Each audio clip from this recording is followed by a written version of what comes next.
From his in-car camera, let's ride with him.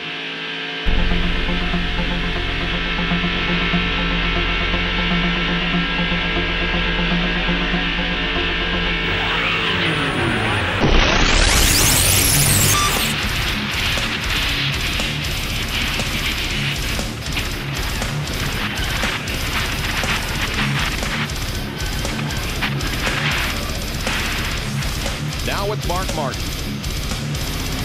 Listen.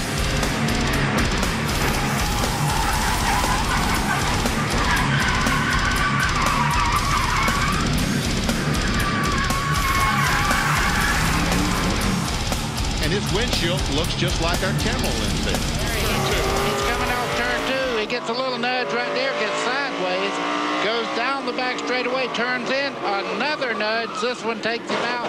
Blaze Alexander, you can see he was very unhappy with that little move. Board now with Matt Kenseth. Or will this be with LaJoy? This will be with Randy LaJoy.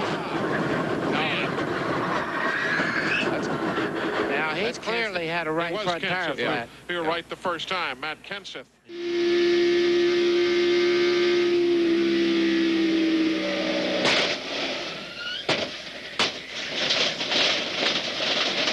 That first sound you heard was the tire coming apart. We saw him carrying the cap off just a moment ago. That first boom was that cap coming off. From his onboard camera.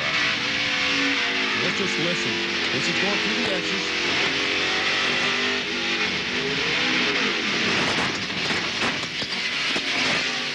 You're always concerned when you have a bang like that in the driver's door. Watch this from Kenny Wallace's own board.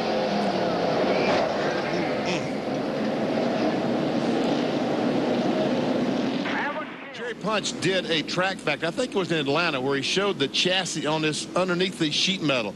And we showed just how strong those cars are, and you can see just how strong they are. Because the 81 car, Kenny Wallace, hits Hut Strickland's car with a tremendous blow, but the chassis of the roll cage stays intact and does not bend a great deal.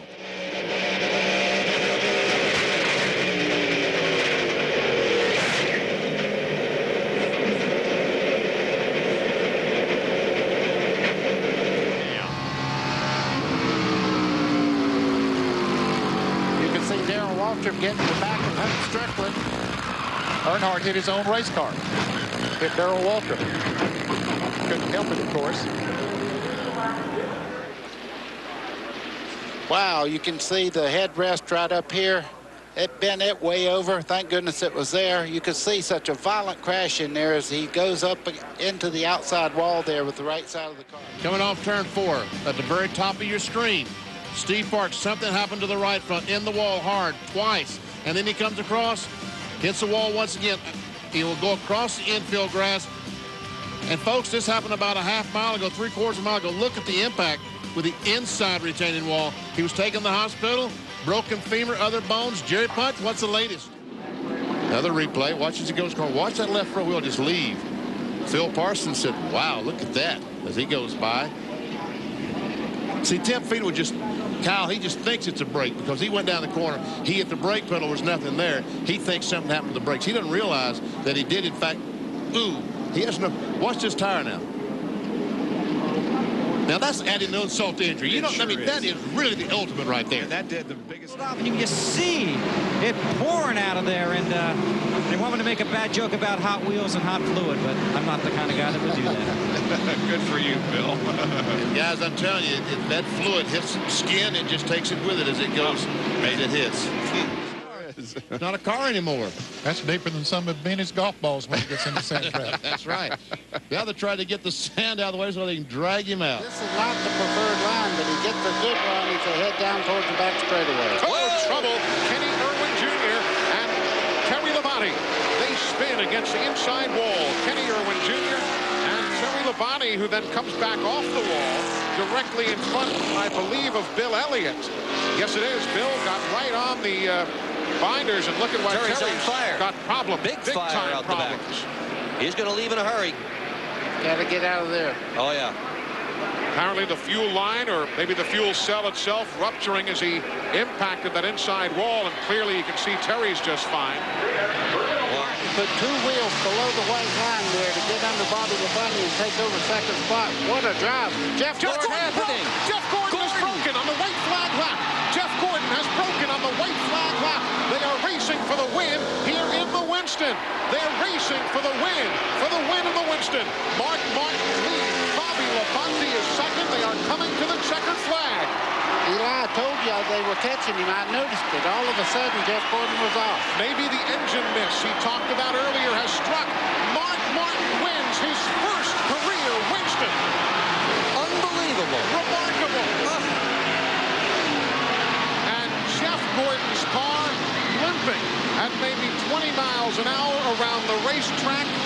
Mark Martin has won, and Ray Evernham cannot believe what he's just seen. Glenn?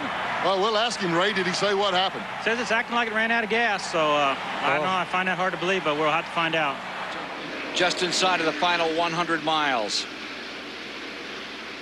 And you're seeing Dale Earnhardt leaning into Randy LaJoie's car after both have crashed up here in turn 4. Hard crash into the wall. Here is Earnhardt clutching his side as he steps away from number 3. It has been a hard hit. From the care unit, we're going to try and give him a little room here. First of all, Dale, how are you? Hot. Other than that, and that's about all we're gonna move in here just a. Rusty's been trying to hold off Jeff Gordon for the last Some contact there, and they're still, they almost got hung together there. Wow. Now Jeff's going to try to get on the outside. Here he comes. He had tried him on the inside. That didn't work, so he said, let me go up on the high side of the racetrack. Rusty was protecting that bottom lane, and it looks like that Gordon, he's... Oh, he's in contact, and Jeff spins. Got a spin on turn 2. Get out low, get out low. You got it. Go. Don't let the 23. On the bottom. A lot of smoke. Everybody checking out. There's a truck in the Winston Cup garage. Obviously, Jeff, very emotional. What happened, Jeff? It's pretty obvious. You tell me. You know, you got it on video. I think it's pretty simple. You know, I had the position on him. He just drove into the left rear. I don't know what happened. Sadler, the pole sitter. 2 laps to go. And Earnhardt is within striking distance. Sadler close enough to challenge the pole sitter and last week's winner. Here comes Earnhardt. He brought it down to less than a car length down the back straightaway. Boy, does he get off the corner. He does. That car has been hooked up all day. We've talked about it several times, and right now is when it really counts. We'll get the white flag this time. And he's got to run. Oh, he's got him loose coming down. He makes the move on the inside, Mike. 3 wide in the start-finish line past Glenn Allen. Dale Earnhardt Jr. into turn 1 with the lead. Does Nemechek have anything to battle back? What a great drive by Earnhardt to get by Nemechek. Got him loose coming out corner, and here comes Elliott Sadler. This isn't over. Sadler underneath Nemechek. Takes over second spot. The fastest car in qualifying draws a bead on the new leader. He's gaining, but he doesn't have time, Mike. What a day in history. Dale Earnhardt Jr. will win the Coca-Cola 300. 16th Busch Series start. And here's trouble as we come across the start-finish line. Jeff Green is hitting the wall. And everybody will miss him. Tony Eury and crew will have a lot to be proud of. If they said you hadn't seen hard yet, well, we know what they meant. Dale Jarrett is going to win the Trans-South Financial 400 by just a couple or so over Jeff Gordon. Here's Bobby Labonte taking the white and the caution. He's going to win his 6th NASCAR Winston Cup event and his 3rd at Atlanta and the Prime Star 500. Jeff Gordon wins his 23rd of 83 NASCAR Winston Cup road course races. He won it from the pole position. It's his 6th top 5 in his 11th road course race. New York. Checkered flag is up, and it's history. The Busch Series has its first ever Canadian winner.